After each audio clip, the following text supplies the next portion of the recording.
तेलंगाना के मुस्तकबिल का फैसला करना है। मैं यहां पर आपके कैंडिडेट महेश्वरम से कांग्रेस पार्टी की नुमाइंदगी कर रहे केएलआर साहब के लिए अपील करने के लिए हाजिर हुआ हूं। मेरी माओ बहनों, ये इलेक्शन बहुत अहम इलेक्शन है। एक तरफ वो पार्टी खड़ी है जिसने 10 साल में आपको झूठ के अलावा कुछ भी नहीं दिया। मैंने कहानियां सुनी है, तस्वीरें देखी है उस्मान नगर की, किस तरह से डूबा हुआ है उस्मान नगर, तालाब बना हुआ है उस्मान नगर, आसपास के एतराफ में, एयरपोर्ट के एतराफ में हर जगह डेवलपमेंट हुआ, लेकिन आपके इलाके को अछूता छोड़ दिया गया, जैसे आपके इलाके से दुश्मनी निकाली गई हो। मैं आपसे ये कहने आया हूं कि इससे पहले के चुनाव में जो यहाँ पे आज बीआरएस की कैंडिडेट है, वो एहसान फरामोशी करके आपने उनको जिताया था, लेकिन आपको धोखा दे करके वो दूसरी तरफ चली गई और आज बीआरएस की कैंडिडेट है। कांग्रेस पार्टी ने केएलआर साहब पे भरोसा जताया है। मेरी बहनों, ये इलेक्शन बहुत अहम इलेक्शन है। एक तरफ केसीआर खड़े हैं जिन्होंने पिछले 10 साल में आपसे सिर्फ और सिर्फ झूठ बोला। उधर दिल्ली में बैठ के नरेंद्र मोदी 15 लाख के जुमले का झूठ बोलते हैं, इधर केसीआर खड़े होकर के 12% रिजर्वेशन का झूठ बोलते हैं। दोनों एक दूसरे के भाई हैं झूठ बोलने के मामले में। उधर नरेंद्र मोदी, इधर केसीआर। ये जो केसीआर है ये मोदी जी के यार हैं। अगर आपको ये लगता है कि आपकी नुमाइंदगी करते हैं और सेकुलरिज्म का झंडा उठाते हैं तो गलतफहमी है आपकी। मैं बताता हूं आपको कि जब भी बीजेपी को जरूरत पड़ती है, बीआरएस उसकी गोद में बैठी हुई मिलती है। मैं देश की पार्लियामेंट में बैठता हूं, मैं मेंबर ऑफ पार्लियामेंट हूं, मैं राज्यसभा में बैठता हूं। मेरी इन्हीं आंखों ने देखा है कि जब भी बीजेपी को जरूरत पड़ी, प्रेसिडेंट का इलेक्शन हो, चाहे वाइस प्रेसिडेंट का इलेक्शन हो, चाहे ट्रिपल तलाक का बिल हो, बीआरएस बीजेपी के सपोर्ट में या तो वोट करती है या वोट करती है। वॉकआउट का मतलब भी सपोर्ट करना ही होता है। तो मेरी माओ बहनों, मैं आपसे कहने आया हूं कि कांग्रेस पार्टी जिताइए, क्योंकि हम बड़ी अच्छी स्कीमें कांग्रेस पार्टी लेकर के आई है। मैंने अक़लियतों के लिए देखा, हमारी पार्टी ने अलग से रेशन का प्रोग्राम किया। 4000 करोड़ का बजट था कांग्रेस पार्टी ने अक़लियतों के लिए अलग से। यहां हमारी माएं बैठी हैं, खवातीन बैठी हैं, मैं आपकी मौजूदगी को सलाम करता हूं। कांग्रेस पार्टी ने ऐलान किया है कि 3 दिसंबर को हमारी सरकार बनाइए, 10 तारीख से पहले हमारी सरकार बन जाएगी, हमारा चीफ मिनिस्टर बन जाएगा। उसके बाद 1 तारीख से आपके अकाउंट में हर महीने, खवातीनों के अकाउंट में 2500 रुपए हर महीने आया करेगा। उस्मान नगर और ये पूरा जो एतराफ का इलाका है, मैंने सुना है मेरी माओ बहनों की यहाँ पे क्राइम बहुत ज्यादा है और यहाँ पे जरा सा भी ध्यान नहीं देती सरकार। चाहती है कि यहाँ पे क्राइम होते रहे। मैंने सुना है कि कई नौजवान यहाँ पर कत्ल कर दिए गए, जालिमों ने, कातिलों ने उन्हें कत्ल किया। इस इलाके की आवाज उठाने वाले शेख सईद को मैंने सुना है कि उसको कत्ल किया गया। मैं आपसे ये कहना चाहता हूं कि ये सरकारें जो यहाँ पे मौजूद हैं, ये चाहती हैं कि आपके इलाके पिछड़े रहे, आप पानी में डूबे रहें, ताकि आप इनसे सवाल न कर सकें तालीम पर, ताकि आप इनसे सवाल न कर सकें डेवलपमेंट पर। आप जीने को ही डेवलपमेंट समझें, ये सरकारें चाहती हैं।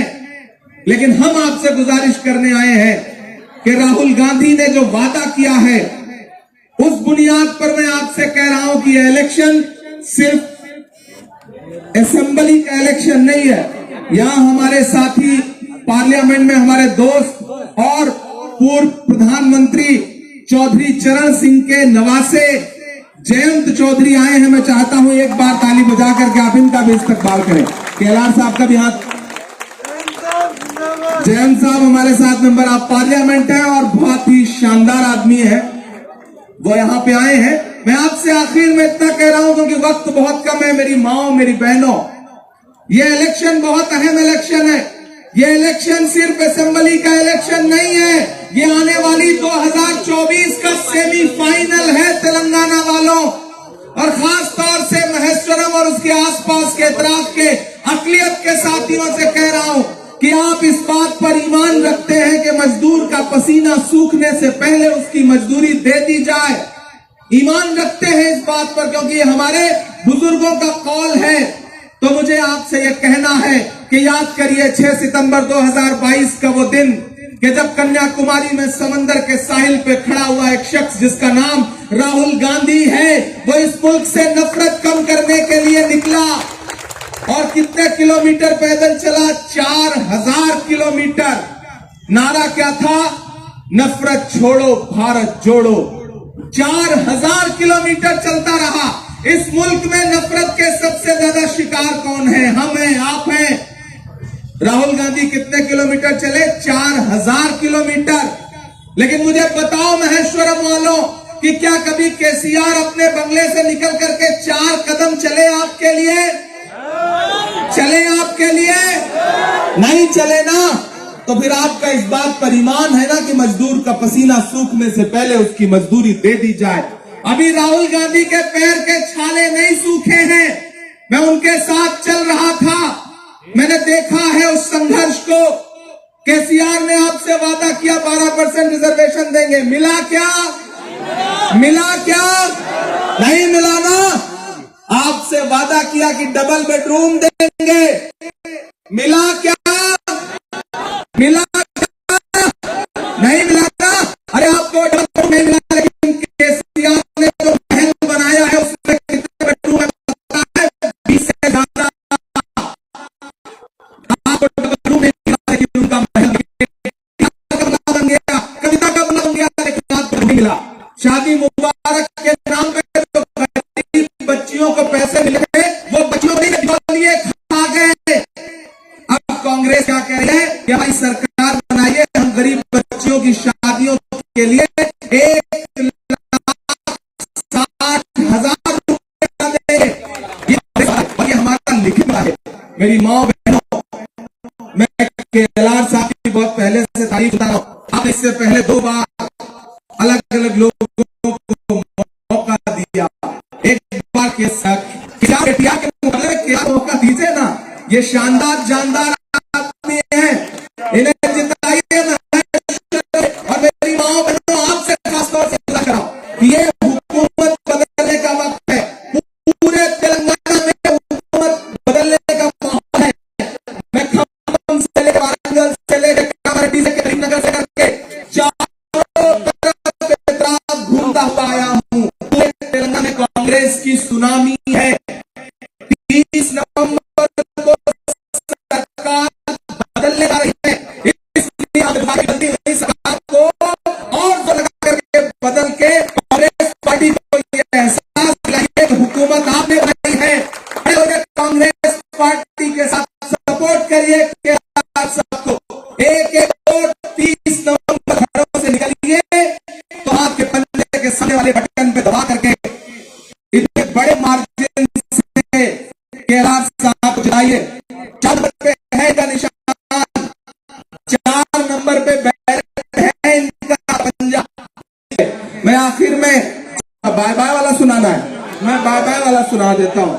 मैं बाय बाय वाला सुना देता हूं। एक नज्म इन दिनों में लगातार पूरे सूबे में पढ़ रहा हूं। मैं जहां भी जा रहा हूं पूरे सूबे में मुझे एक नारा सुनाई पड़ा, बाय बाय केसीआर। जब मैंने ये नारा सुना तो मैंने इस नारे को नज्म बनाया और वो नज्म आपको सुनाता हूं। अजान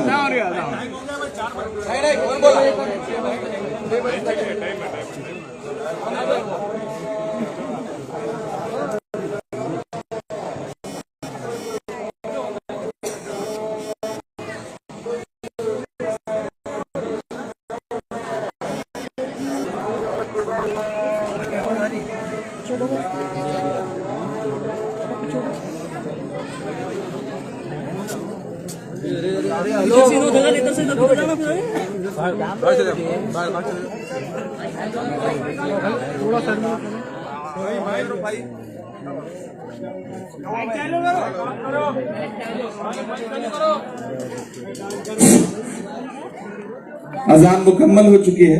मैं उस नज्म के 2 बंद सुना देता हूं। फिर सफर खत्म करता हूं क्योंकि वक्त हो रहा है, मुझे अगली सभा के लिए निकलना है।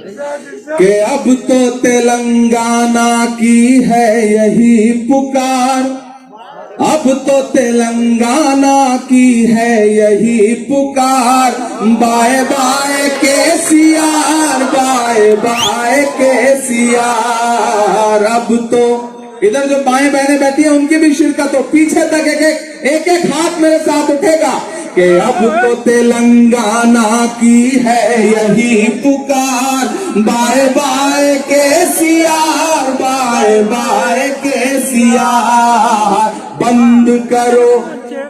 बंद करो झूठ का ये अपना कारोबार, bye bye KCR, bye bye KCR.